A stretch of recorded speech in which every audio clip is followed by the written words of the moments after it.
বিদ্যুতে উৎপাদনের সময়ে গ্যাস নেই, উৎপাদন বন্ধ।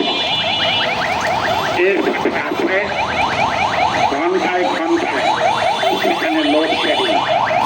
ছেলেমেয়েরা লেখাপড়া করছে, অফিস আদালতে কাজকর্ম চলছে, ফ্যাক্টরিতে উৎপাদন চলছে, এর মাঝেই চলছে লোডশেডিং।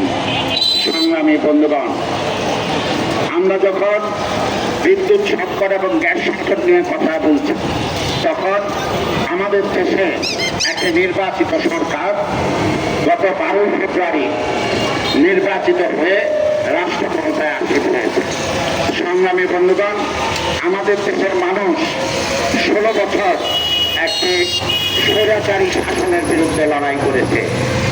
সেদিন দেশব্যাপী যে লুটপাট, অনিয়ম, দুর্নীতি চালিয়েছে, ব্যাংকের টাকা আত্মসাৎ করা হয়েছে, বিদেশে টাকা পাচার করা হয়েছে এবং জ্বালানি ক্ষেত্রে যে লুটপাটের ব্যবস্থা তারা কায়েম করেছিল, এই সমগ্র বিষয়গুলি নিয়েই মানুষ এই স্বৈরাচারের বিরুদ্ধে আন্দোলন করেছে এবং ছাত্র শ্রমিক জনতার আত্মত্যাগের মধ্য দিয়ে 5ই আগস্ট সরকারকে হটানো হয়েছে। সংগ্রামী বন্ধুগণ, এরপরে 13 বছর আমাদের দেশ একটা অন্তর্বর্তীকালীন সরকার পরিচালনা করেছে। আমরা তখনই বলেছিলাম অতি দ্রুত একটি নির্বাচিত সরকারকে ক্ষমতা দেয়া হোক। অন্তর্বর্তীকালীন সরকার 13 বছরে সেই স্বৈরাচারী আমলের যে সংকটগুলি, সেই সংকটগুলো কার্যকর নিরসন করতে পারে নাই। সংগ্রামী বন্ধুগণ, তাই মানুষের প্রত্যাশা ছিল নির্বাচিত সরকার এসে জনগণের মূল সমস্যাগুলি, সেই সংকটগুলি সমাধানের উদ্যোগ গ্রহণ করবে। কিন্তু আমরা স্বৈরাচারী আমলে যেমন দেখেছি, তার ধারাবাহিকতা যেমন অন্তর্বর্তীকালীন সরকারের সময় দেখেছি, আবার এই নির্বাচিত সরকারের সময়ও প্রায় একই রকম পরিস্থিতি আমরা দেখতে পাচ্ছি। সংগ্রামী বন্ধুগণ, আমরা বলতে চাই, আজকে বিদ্যুৎ এবং গ্যাসের সংকট হতো না।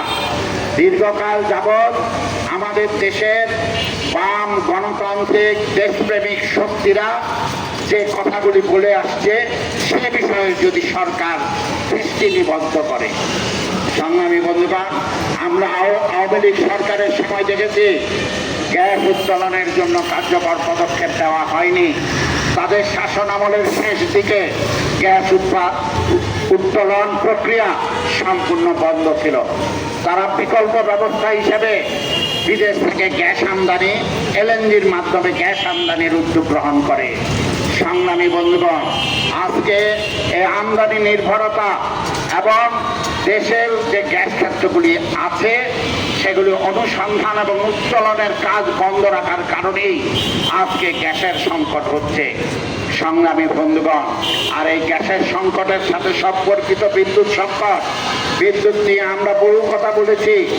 সেই আওয়ামী শাসনের সময় আমরা বলেছিলাম যে যেই পরিমাণ বিদ্যুৎ আমাদের দেশে দরকার, তার থেকে অনেক বেশি আয়োজন আমাদের দেশে আছে, কিন্তু সরকার সেই সমস্ত বিদ্যুৎ ক্ষেত্রগুলিকে বসিয়ে বসিয়ে টাকা দিয়েছে। ক্যাপাসিটি চার্জের নামে হাজার হাজার কোটি টাকা বিভিন্ন কোম্পানিগুলি লুটে ফুটে খেয়েছে। সেই প্রক্রিয়া এখনো অব্যাহত আছে। বিদ্যুৎ কোম্পানিগুলির একটা বড় অংশ গ্যাসের মাধ্যমে বিদ্যুৎ উৎপাদন হয়। আজকে মধ্যপ্রাচ্যের যুদ্ধ পরিস্থিতিকে কেন্দ্র করে যে জ্বালানি সংকট হয়েছে, সেই জ্বালানি সংকটের কম বেশি প্রভাব দুনিয়াব্যাপী আছে।